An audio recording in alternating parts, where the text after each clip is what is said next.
सुप्रभातम भैया बहनों।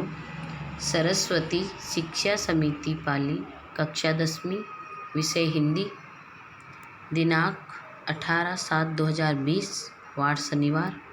और अध्याय ये अपना गद्य भाग का प्रथम, जिसका नाम है एक अद्भुत अपूर्व स्वप्न।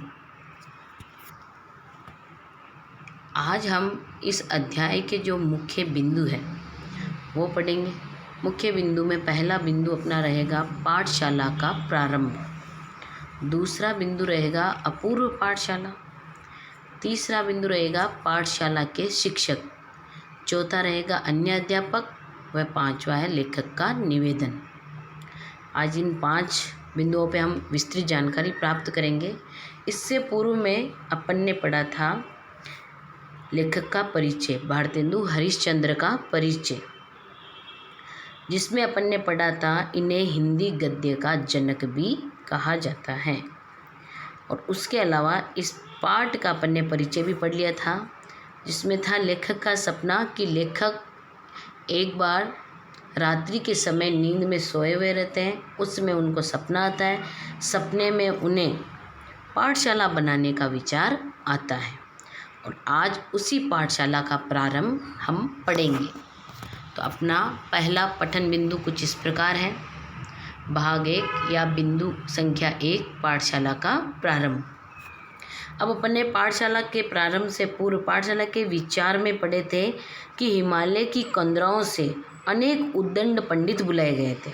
मैं पूर्व में जो पढ़ाया गया है पहले उसकी जानकारी दे रही हूँ आपको मौखिक, सभी ध्यानपूर्वक सुने। उसमें अपन ने पढ़ा था कि इस पाठशाला में जो अध्यापक नियुक्त किए गए थे उनमें प्रमुख रूप से थे पाखंड प्रिय, जो धर्माधिकारी या धर्मशास्त्र के अध्यापक थे। वैसे ही प्राणांतक प्रसाद थे, वैदिक शास्त्र के ज्ञाता, लुप्त लोचन ज्योतिषाभरण, ज्योतिष शास्त्र के ज्ञाता इत्यादि। आज हम उसी के विषय में आगे पढ़ेंगे। तो उक्त पंडितों अर्थात आचार्यों के आने पर क्या क्या, क्योंकि लेखक को इतने अच्छे आचार्य या पंडित मिल गए थे, तो लेखक ने तो दिन का इंतजार भी नहीं किया और क्या किया, रात में ही, कब, रात में ही पाठशाला खोल दी और अपने मित्रों के साथ भगवान को भी धन्यवाद दिया। क्यों दिया? क्योंकि इन्हीं मित्रों ने इनको धनराशि एकत्रित करने में, यानी कि इनकी पाठशाला बनाने में पूर्ण सहयोग दिया था। क्योंकि इनके पास अपार संपत्ति थी, लेकिन इनके परोपकार की भावना अत्यधिक थी इनके अंतर्गत और उदारता के भाव अत्यधिक थे, जिसके कारण वो संपत्ति तो समाप्त हो चुकी थी। अब मित्रों के सहयोग से या ईश्वर की कृपा से इन्हें ये संपत्ति मिली थी, इसलिए ये मित्रों का और भगवान का धन्यवाद भी करते हैं। आगे बताया गया है क्योंकि इनकी कृपा से ही लेखक की स्वार्थपूर्ण कल्पना साकार हो गई। स्वार्थपूर्ण कल्पना क्या थी? पाठशाला का निर्माण करना। लेखक के पास इतना धन था ही नहीं कि वह पाठशाला का निर्माण करवा सके। इसके लिए उसके मित्रों ने पूर्ण सहयोग दिया और इतना धन दिया कि लेखक की 10-5 पीढ़ी के लिए भी शेष रह गया। तो यहाँ पे 10-5 पीढ़ी जो आया है उसका अर्थ आपको क्या लेना है, यानी कि इतना धन इकट्ठा हो गया कि पाठशाला का तो निर्माण हो गया है, आने वाली 5-10 पीढ़ी अभी बैठ कर खा ले। अर्थात उस समय क्या था, समाज में धार्मिक कार्यों हेतु चंदा मांगने की परंपरा थी। क्या थी? चंदा, यानी धनराशि इकट्ठी करनी, चंदा मांगना। तो चंदा मांगते थे। कुछ लोग क्या करते थे, उसी धन से अपने स्वार्थ की पूर्ति भी कर लिया करते थे। तो लेखक ने उस समय की स्थितियों पर भी जोर दिया है कि लोग चंदा मांगने के बहाने अर्थात सामाजिक या धार्मिक कार्यों के बहाने अपनी स्वार्थ पूर्ति भी कर लिया करते थे। अब अपना दूसरा बिंदु जो है वो है अपूर्व पाठशाला। ये तो हो गया अपना क्या, पाठशाला का निर्माण। पाठशाला का निर्माण हो गया, प्रारंभ हो गया। अब है अपूर्व पाठशाला। अपूर्व पाठशाला तो होगी क्योंकि सपना ही अपूर्व था। अर्थात संसार में, लेखक क्या कहते हैं, संसार में पाठशाला अनेक हुई होगी, परंतु हरि कृपा से जो सकल पूर्ण कामधेनु ये पाठशाला है, वैसी अचरज नहीं कि आपने देखी या सुनी हो। यह होनहार बलवान है। कौन? पाठशाला। यह होनहार है, बलवान है, नहीं तो कली काल में अर्थात इस कलयुग में ऐसी पाठशाला का बनना कठिन कार्य था। नहीं तो ऐसी पाठशाला थोड़ी बनती। कैसी? कितने अच्छे अच्छे आचार्य बुलाए गए हैं, है ना। तो यहाँ पे क्या बताया गया है, अब आगे देखो। यह हम लोगों के भाग्य का उदय है कि यहाँ महामुनि मुग्धमणि शास्त्री बिना प्रयास हाथ लग गए, जिनको सतयुग के आदि में इंद्र अपनी पाठशाला के निमित्त समुद्र, वन और जंगलों में खोजता फिरा। कहने का भावार्थ यह है कि देवताओं को भी ऐसे शास्त्री प्राप्त नहीं हुए जितने अच्छे पंडित, शास्त्री या आचार्य हमारी विद्यालय हेतु या हमारी पाठशाला हेतु हमें प्राप्त हो गए। और जिस प्रकार आपको पता है क्या हुआ, फिर यहाँ पे बताया गया है, अंत को हार मान बृहस्पति को रखना पड़ा। बृहस्पति कौन थे? गुरु थे, भगवान के, इंद्र के गुरु थे। तो अंत में क्या कहा गया, फिर हार मान के उनको किनको रखना पड़ा? बृहस्पति देव को ही रखना पड़ा। हम फिर भी कहते हैं ये हमारे भाग्य की महिमा थी। कौन कह रहे हैं? लेखक। क्या महिमा थी? कि यह पंडित राज मृगयाशील स्वान के मुख में शशि के धोखे बद्रिकाश्रम की एक कंदरा में से पड़ गए। कौन? आचार्यों के लिए बात की जा रही है। अभी मैं आपको विस्तृत बताती हूँ। इनकी बुद्धि और विद्या की प्रशंसा करने में सरस्वती भी लजाती है। इसमें संदेह नहीं कि इनके थोड़े ही परिश्रम से पंडित मूर्ख और मूर्ख पंडित हो जाएंगे। मतलब इतने अच्छे अच्छे यानी कि ज्ञाता आचार्य हमें मिल गए कि इनके ज्ञान के आगे माँ सरस्वती को भी लाज आ जाती होगी। तो क्या बताया गया है? अर्थार्थ देखेंगे। पाठशाला के लिए ऐसे पंडितों का मिलना लेखक का परम सौभाग्य ही माना गया है। लेखक की पाठशाला भी अपूर्व है और उसमें नियुक्त अध्यापक भी अपूर्व और असाधारण है। मतलब कोई साधारण इंसान वहाँ के अध्यापक जी नियुक्त नहीं हुए हैं, वो भी अपूर्व ही है, अर्थात अद्भुत अध्यापक नियुक्त किए गए। यह अध्यापक इतनी बुद्धि के ज्ञाता हैं कि स्वयं बुद्धि की देवी सरस्वती को भी इनकी प्रशंसा करने में लज्जा आ जाती है। मतलब उसको माँ सरस्वती को भी लज्जा आ जाती है। और क्या बताया गया है? और लेखक कह रहा है और ऐसे आचार्य हमें तो थोड़े से परिश्रम से ही प्राप्त हो गए। और इनके अंदर सबसे बड़ी विशेषता लेखक ने क्या बताई है ऐसे आचार्यों में? यही बताई है कि ये अपने थोड़े से परिश्रम से पंडित को मूर्ख और मूर्ख को पंडित बना देते हैं। अगला बिंदु अपना है पाठशाला के शिक्षक। अब देखो, पाठशाला में शिक्षक थे। अभी अपन ने बात किया है पाखंड प्रिय जी का, बात की है प्राणांतक प्रसाद जी की, बात की है शील दावानल जी की, बात की है। तो कुछ शिक्षक हैं, उनके विषय में हम विस्तृत बात करेंगे। इस अद्भुत पाठशाला के शिक्षक भी अद्भुत ही थे। इसमें नियुक्त अध्यापक पाखंड प्रिय हैं। अध्यापक जी का जैसे अपन कहते हैं ना, अलग अलग सब्जेक्ट के होते हैं, अलग अलग विषय के आचार्य अध्यापक जी होते हैं, उनका नाम होता है जो भी है। तो यहाँ पे एक अध्यापक जी है जिनका क्या नाम है? पाखंड प्रिय। और क्या बताया गया है? इनके पाखंड का प्रभाव सभी लोगों पर रहा है, परंतु अब सभी लोगों का मतलब यहाँ लेना स्त्री पुरुष बालक बच्चे जो भी है सब पर रहा है। परंतु क्या बताया गया है? परंतु बताया गया है कि आज की जो शिक्षा पद्धति है, कौन सी? अंग्रेजी शिक्षा पद्धति के कारण इन पाखंड प्रिय जी की बड़ी ही दुर्दशा हो रही है।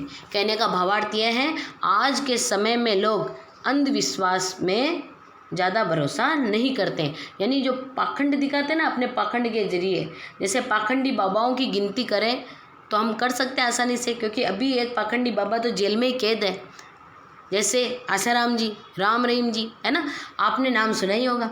तो मेरा कहने का भावार्थ इतना ही है कि ऐसे लोग जो धर्म के नाम पे पाखंड करते हैं, लोगों को लूटते हैं और लेना देना कुछ नहीं है। तो आज के समय में लोग शिक्षा प्राप्त कर चुके हैं, तो ऐसे पाखंडों का प्रभाव भी कम हो चुका है। परंतु उस समय के आचार्यों की बात हो रही है, तो ध्यान रखना, पाखंड प्रिय जी वहाँ के आचार्य थे जिनका प्रभाव सभी लोगों पर रहा। परंतु अब अंग्रेजी शिक्षा पद्धति के कारण इनकी बड़ी दुर्दशा हो गई। लेखक को विश्वास है कि यदि यह एक कार्तिक माह भी पाठशाला में रहे तो 4-5 दिनों में ही सभी नए धर्मों पर पानी फेर देंगे। कहने का मतलब, जिन लोगों का अपने अपने धर्म में विश्वास है, तो ऐसे पाखंडी बाबा क्या करेंगे, अपने पाखंड के बहाने लोगों का हृदय परिवर्तन कर देंगे। अब बताया गया, ये तो हुआ पाखंड प्रिय जी का परिचय। और दूसरा अब जो हम पढ़ेंगे वो है पंडित प्राणांतक प्रसाद। मैंने पिछले वीडियो में भी बताया था, प्राणांतक मतलब प्राणों का अंत करने वाले, ये दूसरे आचार्य थे। प्राणांतक प्रसाद ये भी प्रशंसनीय शिक्षक हैं। ये इतने महान वैद्य हैं, यानी कि ये वैद्य भी हैं और व्याकरण के भी आचार्य रहे। तो ये इतने महान वैद्य हैं कि इनकी प्रशंसा की जाए उतनी ही कम है। जैसे कि ये जब तक रोगी को इनकी औषधि नहीं मिलती है, तभी तक वह जीवन मरण के फेर में उलझा रहता है, और जैसे ही इनकी दवा मिलती है, रोगी क्षण भर में ही स्वर्ग के सुख की प्राप्ति करता है। तो कहने का भावार्थ इतना है कि इतनी अच्छी दवाइयाँ देते हैं, औषधियाँ देते हैं, मतलब ज्ञान इनको कुछ है नहीं। अर्थात जब तक कोई व्यक्ति इनकी दवाइयों की फेर में नहीं उलझता है, तब तक तो वो जीवित रहता है, और जैसे ही इनकी दवा मिल जाती है, उसे स्वर्ग के सुख की प्राप्ति हो जाती है। अर्थात उस व्यक्ति की या उस रोगी की मृत्यु हो जाती है। मैंने बताया है, भारतेंदु जी की जो शैली है वो कौन सी है, हास्य व्यंग्यात्मक शैली है। ये व्यंग्य मारा गया है ऐसे आचार्यों पे, समाज में फैले हुए ऐसे भ्रष्टाचारियों पे, जो चंदा मांगने के बहाने अपनी स्वार्थ पूर्ति करते हैं, और ऐसे आचार्य जो क्या कर रहे हैं, जिनको लेना देना कुछ नहीं है, परंतु अपनी ही प्रशंसा के बहाने, यानी मैं ही सबसे ज़्यादा श्रेष्ठ हूँ, उसके बहाने लोगों से रुपए ऐंठते रहते हैं। अब अगला जो है वो अपना है अन्य अध्यापक, अर्थात लेखक का निवेदन। तो पहले हम पढ़ेंगे अन्य अध्यापकों के बारे में। यहाँ बताया गया है कि इस पाठशाला में ऐसे ही प्रशंसनीय अन्य अध्यापक भी हैं, जिसमें ज्योतिष विद्या में कुशल लुप्त लोचन ज्योतिषाभरण जी हैं। लुप्त यानी गायब, लोचन यानी आँख, जिसके आँखें ही नहीं है, अर्थात जो कैसे हैं, नेत्रहीन हैं। कैसे हैं, नेत्रहीन है, अंधे हैं। परंतु उनका क्या मानना है, उनका यह मानना है गगन में जो जितने भी तारे नक्षत्र है ना, वो उनके द्वारा ही खोजे गए हैं। और हाँ, ये नोट करने बात है कि इनके द्वारा एक रचित ग्रंथ है जिसका नाम क्या है, तमिस मक्रालय। किनके द्वारा रचित है, लुप्त लोचन ज्योतिषाभरण जी के द्वारा। ठीक है। एक अन्य शिक्षक बाल ब्रह्मचारी पंडित शील दावानल, जो नीति दर्पण के ज्ञाता हैं, यानी कि अपन नैतिक शिक्षा जो पढ़ते हैं वो उसी के ज्ञाता माने गए। और तो और बताया गया है कि जो बड़े बड़े असुर हुए हैं, कौन, वेणु, वाणासुर, रावण, शिशुपाल आदि को इन्होंने नीति की शिक्षा दी है। मतलब इनके अंदर जो नैतिकता के भाव थे, अब आप ही बता सकते हो रावण के अंदर कैसे भाव थे। अभी आपने रामायण देखी होगी, शिशुपाल जिसका भगवान कृष्ण ने वध किया था, तो आप बता सकते हो उसके अंदर भी कैसी नैतिक शिक्षा थी, मतलब कैसा आचरण था उनका। तो यहाँ पे वही है, व्यंग्यात्मक बाण छोड़ा जा रहा है और क्या कहा जा रहा है, ये ऐसे आचार्य रहे हैं। कौन, शील दावानल जी। तो इनकी महिमा बताई गई है कि ऐसे ऐसे जो महान असुर हुए हैं उनको इन्होंने अपनी शिक्षा दीक्षा दी है। और तो और ब्रिटिश न्यायकर्ता भी इनकी आज्ञा लेकर ही न्याय करते थे, यानी कि उस समय अंग्रेजी शासक था, तो और वो भी क्या करते थे, इनसे आज्ञा लेकर आगे का कार्य संपन्न करते थे। अब अंतिम में है अपना लेखक का निवेदन। अब पाठशाला बन चुकी है। देखो, अपन एक बार मौखिक रूप से सर्वप्रथम जहाँ थे, प्रथम बिंदु की ओर आते हैं। क्या था, लेखक को रात्रि में सपना आया। सपने में सर्वप्रथम उन्होंने क्या बनाने का विचार किया, सर्वप्रथम उन्होंने मंदिर बनाने का विचार किया। लेकिन सोचा अंग्रेजी शिक्षा के चलते कोई मंदिर में आना पसंद नहीं करेगा। तो उन्होंने वो विचार त्याग दिया। फिर पुस्तक लिखने का विचार किया तो उन्होंने सोचा आलोचक रूपी कीड़े इसको काट खाएंगे, अर्थात वो विचार भी उन्होंने त्याग दिया। फिर उन्होंने सोचा क्यों ना एक भव्य पाठशाला का निर्माण किया जाए जिसके अंतर्गत बच्चे पढ़ेंगे तो आने वाली पीढ़ी दर पीढ़ी मुझे याद रखेंगे, और उन्होंने पाठशाला का निर्माण करने का सोचा। अब पाठशाला का निर्माण तो किया जाए, परंतु उनके पास धनराशि नहीं थी। इसके लिए क्या किया उन्होंने? चंदा मांगना इकट्ठा किया, जिससे उनके मित्रों ने उनका सहयोग दिया और ईश्वर की कृपा से उनकी पाठशाला भी बन गई और इतना धन भी बच गया कि 5-10 पीढ़ियाँ बेटी खा सके। ठीक है, उसके बाद में अब पाठशाला का प्रारंभ, पाठशाला उन्होंने दिन का इंतजार नहीं किया, रात्रि में ही खोल दी, क्योंकि बहुत ज़्यादा जल्दी थी पाठशाला के प्रारंभ की। अब दूसरा उन्होंने बताया अपूर्व पाठशाला। ये ऐसी पाठशाला थी जैसे उनका सपना अपूर्व था वैसे उनकी पाठशाला भी अपूर्व थी, क्योंकि यहाँ पे मुग्धमणि शास्त्री जैसे बड़े बड़े ज्ञाता सज्जित थे और उनकी बुद्धि के आगे माँ सरस्वती भी लजाती थी। फिर पाठशाला के शिक्षकों में आपने पढ़ा है पाखंड प्रिय, जिनका पाखंड स्त्री पुरुषों में बराबर का फैला हुआ था, लेकिन अंग्रेजी शिक्षा के कारण उनके पाखंड की बड़ी दुर्दशा हो गई। फिर उसके बाद में आपने देखा अभी प्राणांतक प्रसाद जी। प्राणांतक प्रसाद जी इतने महान वैद्य थे, वेदराज जी थे, यानी पुराने समय के डॉक्टर ऐसे थे कि उनकी औषधि जब तक रोगी को नहीं मिले तब तक वो इस जीवन का कष्ट उठाता है, और जैसे रोगी को उनकी औषधि अर्थात दवाई मिल जाए उस रोगी की मृत्यु ही हो जाती है, अर्थात उसे स्वर्ग के सुख की प्राप्ति हो जाती है। अब सब कुछ कार्य हो गया है, अंतिम में लेखक का निवेदन है। अंतिम में लेखक जी निवेदन करते हैं कि ऐसी सकल कामधेनु रूपी पाठशाला का होना हमारा परम सौभाग्य है। अतः आप सभी लोगों से निवेदन है कि आप अपने बच्चे को यहाँ पढ़ने भेजें। अब सबसे निवेदन कर रहे हैं अभिभावक जी से, क्या कहा जा रहा है? आप भी हमारी पाठशाला में अपने बच्चों को पढ़ने भेजें, और क्या बताया जा रहा है? वह शुल्क की चिंता न करें, क्योंकि हम किसी भी अध्यापक को 5-10 साल तक वेतन देने वाले नहीं हैं। और क्या व्यंग्य हमारा क्या है? आप शुल्क की कतई चिंता न करें, क्योंकि हम हमारे यहाँ नियुक्त हुए अध्यापकों को 5-10 साल तक तो वेतन देने वाले है ही नहीं।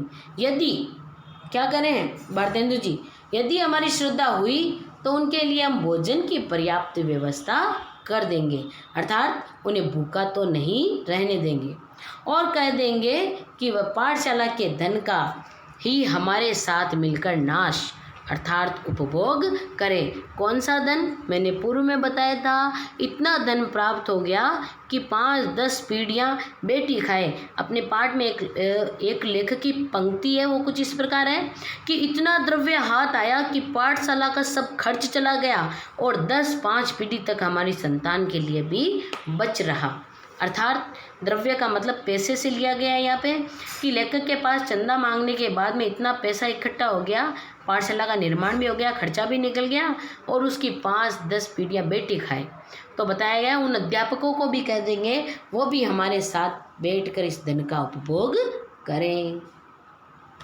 अब आपने पूरा पाठ पढ़ लिया है, अपना पाठ भी पूर्ण हो चुका है, और इस पाठ के जो अपने प्रश्न हैं कुछ मैंने आपको बुधवार वाले वीडियो में दिए थे, उससे आगे अभी आपने पढ़ा है आचार्यों की विशेषताएं। इसमें आपको प्रथम प्रश्न करना है, पंडित प्राणांतक प्रसाद की विशेषता लिखिए।